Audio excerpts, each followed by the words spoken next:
Hey guys, Flowerwoman here. Sadly, for the second half of 2019, the world of K-pop has been scourged with the three tragic deaths in a relatively short space of time. Sulli from FX, who I covered back in October, Goo Hara from kdrama, and the K-drama actor Cha InHa. Now, while the causes of these deaths haven't been officially confirmed, the most likely scenario is that they died from suicide. InHa's agency, Fantagio, had asked for no speculations into the cause of his death out of respect for his family. While it doesn't seem it was known for InHa to have had any mental health afflictions, it was confirmed for a long time Sulli and Hara had experienced them, the former being very outspoken against the stigma on mental health issues in South Korea. Both Sulli and Hara were consistently cyberbullied, and Hara had been in a long public battle with a former boyfriend who had threatened and abused her. On top of that, leaked illicit videos of her that he had filmed without her knowledge. Also, with all that, Sulli and Hara were known for having a close friendship, one that the late Sulli had described as being like sisters. With that in mind, it could be possible that Hara's death had been a copycat suicide. Hara, before her death, had left a suicide note, although it was quite rightly undisclosed. Sadly, earlier in the year, Hara had also had a previous suicide attempt back in May of 2019, where she posted on her Instagram account goodbye, causing fans alarm, and was later found in her apartment by her manager unconscious. Her last post before her actual death was a selfie of herself in bed with the caption "Good night," which seems pretty innocent firsthand, although may or may not have had any other implications. With InHa, as mentioned before, not much was known about what he was going through before his death. His last Instagram posts were pretty innocuous, just pictures of himself at a table in a cafe, with the caption, just a warm, this is one of many translations, "Everybody, please be aware of the cold weather." So, why can we assume that these deaths were by suicide?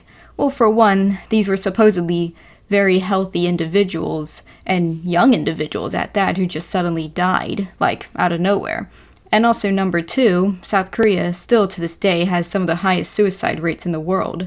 While the rates for adolescents have been lowered a tiny bit due to government efforts, still far too many citizens take their own lives. And among the groups that are the most at risk are members of the entertainment industry. And now, more than ever, the sudden deaths of these famous stars are dragging the dark reality of the K-pop industry, as well as a horrible sickness that has been scourging the South Korean society, into the light. While there are many layers to this topic, I will only be focusing on the K-pop industry. K-pop, at first hand, is a fun thing.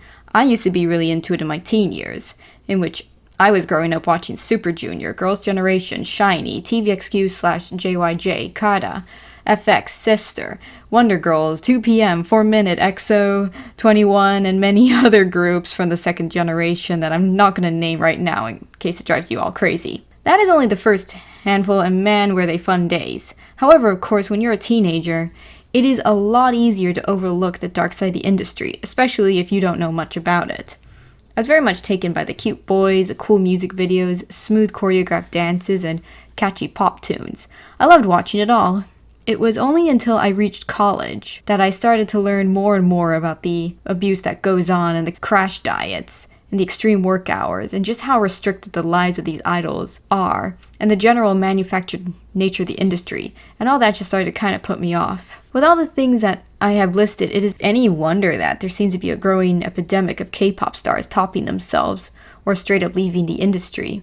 Jonghyun from SHINee had committed suicide back in 2017. K-drama actress Jang Jae-young in 2009, and idol Lee Hyrion in 2007, and many upon many stars end up straight up quitting in the height of their fame. The members of BAP sued their agency.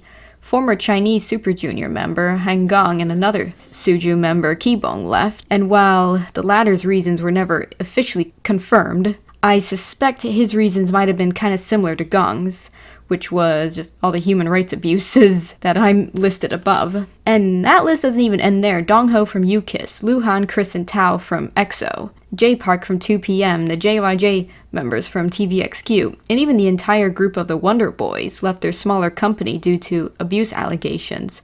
While for them it was revealed they were being physically and verbally abused, I've got a bad feeling that more of that goes on in the industry. And also, lastly, do you notice how many groups just end up breaking up after their contracts end? On top of that, scandals, and no, I don't mean dating scandals, have come out, including how former Big Bang member Seungri was forced to retire after it was revealed that he had ties to a prostitution ring. And interestingly enough, the aforementioned actress Jang Ja-young had said she was forced by her manager to sleep with over 30 prominent figures within the industry. And I bet this is all just a tip of the iceberg. While I was still in college, I was being asked by so many people why I stopped listening to K-pop so much. And honestly, it was because of all this stuff that I've been talking about. I just kept hearing it more and more. As a teen, it's a lot easier to look away from this stuff because you're young and you don't have the same understanding of what all the implications are. It was as I got older and started to know more, I just found I couldn't enjoy K-pop the same way. I just kept thinking to myself, am I really okay knowingly spending my money on a completely immoral industry that involves so many human rights abuses, that pimps out its trainees even when they're very young, and even sexualizes idols when they're underage? Just look at Hyunga when she was just 14 when she debuted. Like, how is that okay? Eventually, I just couldn't support it. That's why I started to desire for music with a bit more substance than just la la la la la la la la la la la la 1, 2, 3, 4, 5, 6, 7, which, as fun as it is, though after a while it's repetitive and honestly kind of boring. I wanted experimentation with different sounds, lyrical content that sang about the real, challenging things in life, songs that come from creative minds of a true artist, and not just another cookie-cutter pop star. Just like here in the West, South Korea badly suffers from a deficiency of original, innovative, artistic music with actual meaning. And I think it's hurting the artists too. Yes, I know, it's shocking. I don't think it is just a constant crash diets, grueling work hours, being used and treated only as a commodity that drives these poor idols to suffer so much. Don't get me wrong, it is a massive part of it, but it's more than that. Human rights abuses stem from a lack of soul in the industry. They are driven only by money, and therefore they will treat the people that work for them only as commodities. And it shows through the empty bubblegum pop songs, too, that do nothing more than distract for a few hours. This is something deeper that no one else has ever pointed out, even by the greatest K-pop fans. It's because young people have grown up with mostly plastic cookie-cutter formulaic music, and have been brainwashed to not understanding that music does need soul, creativity, and experimentation. The lack of artistic creativity in the K-pop world is terrible. If the sole purpose for those working in the industry is only to make money, then it won't give them much motivation to treat their idols like they should be. As I said for Sulli, potentially the biggest reason she was so popular was because of a perceived authenticity that came with her image.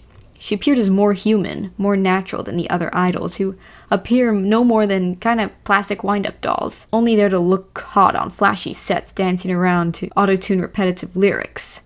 Rarely do you hear of a K-pop idol actually creating their own music, writing and composing songs, directing their own videos, choreographing their own dances. While the first K-pop groups actually sang songs with actual meaning, such as Seo Taiji and The Boys' controversial 1994 track, Class Idea, and that was basically South Korea's answer to Pink Floyd's Another Brick in the Wall, a harsh, scathing criticism of the school system. As well, their other songs, the 1995 track, Regret of the Times, which criticized the South Korean government.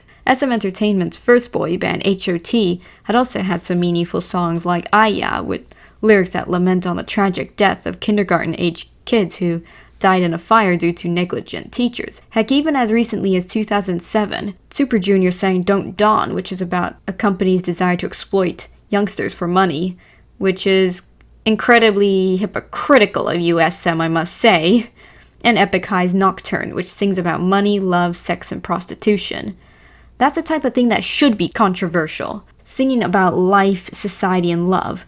Now what makes money and controversy in K-pop? Stellar prancing around in lingerie? Teen Top singing about cheating on their girlfriend? No, that's just a cheap and soulless cash grab. Really, K-pop shares the same lack of creativity that has badly infected the Western music industry, who don't bother with anything original. It's all stale. I believe many of these idols go into the industry sometimes with a desire to create, but of course it gets squashed. The now disbanded group Sister reportedly once wanted to have their own music added to the album, but their company refused because it didn't fit in with what they wanted. This in turn most likely frustrates the stars. It makes me wonder if they would be more likely to stay together if they were allowed to create. Super Junior, I thought, would use their chance of having their own label SJ, to create original music, but they seem to be sticking to the same formulaic stuff, and that disappoints me because I bet if they had continued on experimenting with different sounds and dealing with the deep stuff like they did in 2009 with Sorry Sorry, the album that is, I believe they would still be big to this day, or even be pulled out of relevancy.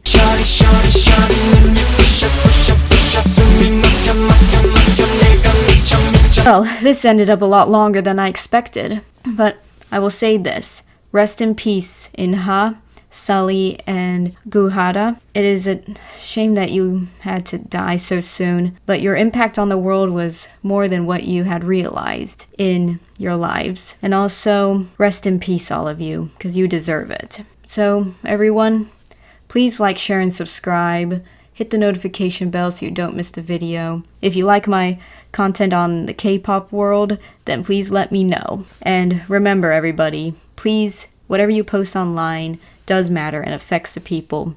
Your pop stars are all human, so please treat them that way. So these are the Flowerwoman's wise words of wisdom. So now the Flowerwoman is over and out.